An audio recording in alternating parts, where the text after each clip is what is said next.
Uplighting is the most popular technique for outdoor lighting. Let's take a look at a few designs that you can use in your next job.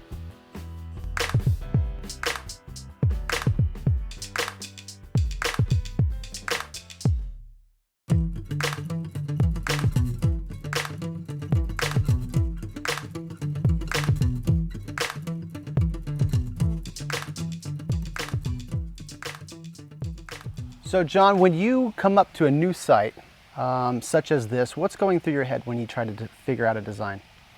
The first thing I think about is where am I going to be visually seeing this property? Where am I going to be spending the most of my time? From that area, I want to create a beautiful backdrop, a beautiful area to look at. Tell me what you have in this situation here. Yeah, in this island, we have a few things going on. The first thing we did with the boulders, we used the PB wall wash light. The PB wall wash light puts out a softer, wider light. And we thought that'd be perfect for the boulders. Now, why not use a typical spotlight in front of each boulder? The uplight or a traditional NP, it'd be too harsh of light for that boulder. It would be. It would be. I really love the wide spread of the PB. It gives a very clean and consistent wash of the boulders. Now, what proximity do you have them installed at? It really depends on the size of the boulder and the light you're trying to get on the boulder. So what's your general rule of thumb? On these size boulders, on the smaller side, we go about 12 to 18 inches. In some areas where the island bed cuts out, we have to put the wall wash light a little closer to the boulder, which is okay. It still puts off a fantastic light. But in an area where you can't, you just got to go as far as you can. I gotcha. Now you have, looks like you have a combination of wall washes and then uplights. Tell me what is happening with the uplights. That's correct. We chose uplights on the two trees we have in this area with the crepe myrtle and the tree over here. I see one, looks like one uplight at each tree. Tell me why you selected one versus two or three. Correct. We chose the uplights for the maple and the tree behind me for they're a little bit sharper of a light, and they really illuminate the trees very nicely. And the placement of the fixtures, we're trying to focus on illuminating this area from our point over this way. We have the walkway here, and when you're walking or you're driving down the driveway, it really shows this area very nicely. Yeah, it does. And what I especially like about this area is you do not have a lot of competing light sources. Correct. Therefore, you do not always need 3 fixtures around each tree when one light is sufficient without that competing light source. Exactly correct, yeah. So John, behind this island, we have the structure of the house, and it looks like you do have some architectural lighting to go with it as well. Right. How do you decide how that interacts with the island itself? We wanted to kind of bring your eyes off the house just a little bit. And we did that with this island and with the wall wash and the trees to kind of capture, instead of just seeing the house, we wanted to bring some color, especially these trees, some color into the area. Now, what is the difference between the intensity of the island area versus the house itself? Now, the house it's got a little more lights, and it's all one kind of material, so it's going to be a little stronger up against the house compared to the island. So you definitely want the island to stand out a little bit more as the focal point of the setting. That's correct. Okay, great. So John, you have a phenomenal rock structure here. Tell me where you even started to light up something such as this. This was quite the project. Yeah, it was. We used multiple lights here. And the first thing we did, we wanted to light up the walls. The boulder walls are incredible. Yeah. They've got 3 levels of boulder walls. And we used the PB3 wall wash light, spaced about every 12 feet on all 3 levels of the wall. Incredible. But we didn't want it to be one-sided. We tried to bring a little depth to the project. And how did you do that? We brought the depth by using the NP uplight. And with that uplight, we illuminated most of the trees, if not all the trees. So that must have created a lot of work in terms of the design. What did you do beforehand to plan for such an event? It did. Well, watching them build this was incredible. Again, we were all about where you were going to be seeing this project, and the main focal point was the pool and the patio. That's where we start. So from that point, you decided on putting the PBs where? Every 12 feet.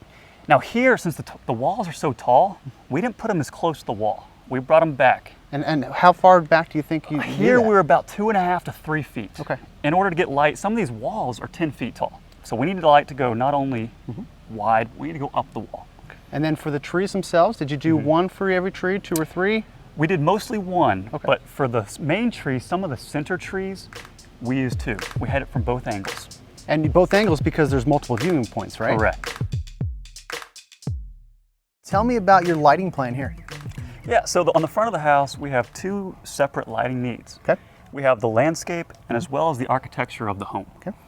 Now, so let's start with landscape then. Sure. How did you decide to light up this section, maybe this maple here? On this maple, we chose the PB wall wash. Now it's a little smaller of a maple and it's real wide. Okay. So instead of using two uplights, we used one wall wash. Well, I'm sure that helps really with the width of the canopy. That's right, it looks great. And it probably saves the homeowner a little bit because you need one fixture rather than two. Maybe Exactly. simplifies your design too. Exactly. Good, good. Tell me about the architecture then. Sure, on the architecture, we used uplighting and we have one uplight on both sides of the window. Okay.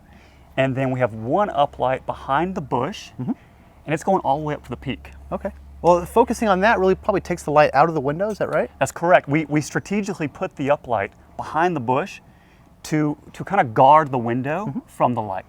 Interesting. Now what happens as that bush grows? Right. What we would like to do when the bush grows is come in with a 12-inch riser to get the light above the bush and back up to the peak. That makes sense. That makes really the light pretty consistent, I would think, around the stonework and kind of keeping the light out of the window itself. That's right.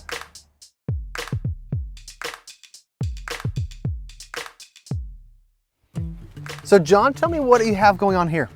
We have a boulder wall, and on top of the boulder wall, we have landscaping and a few trees. And so how did you decide to light this area?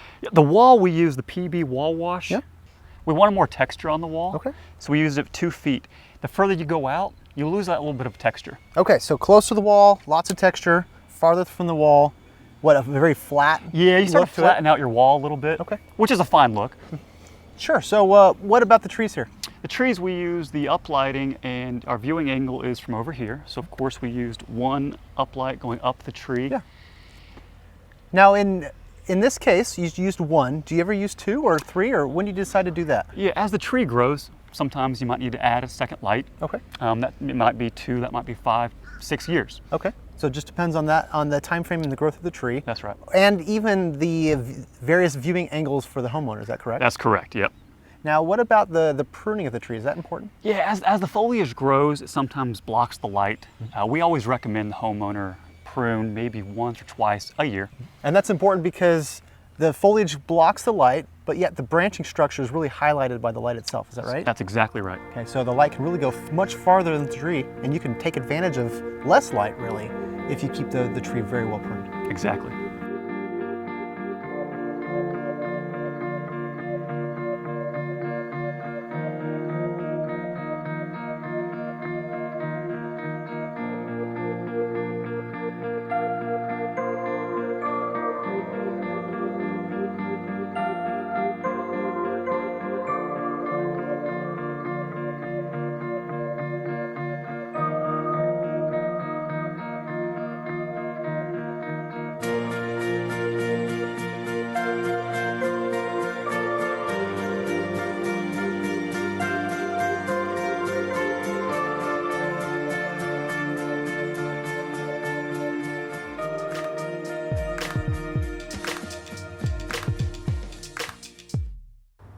Uplighting is the most dramatic type of landscape lighting. Let's review some basics. Trees are traditionally illuminated with uplights, with a special focus to ensure all areas of the tree are highlighted from the necessary viewing areas. Use long shrouds or hex baffles when the light source is visible to your general audience. Focus on lighting the trunk and branching structure of a tree instead of the leaves. Always ensure that the tree is properly pruned. Wall washes are a great option for shrubs, walls, and boulders. To add light while hiding the fixture, use in-grade lights. Don't forget to highlight the architectural features of a house. Uplights are the most impactful way to bring color into a landscape. By adding a few colors, uplights can create fun looks and themes. I hope you learned some new techniques for uplighting, the most popular form of lighting that we see today. For more information, go to fxl.com.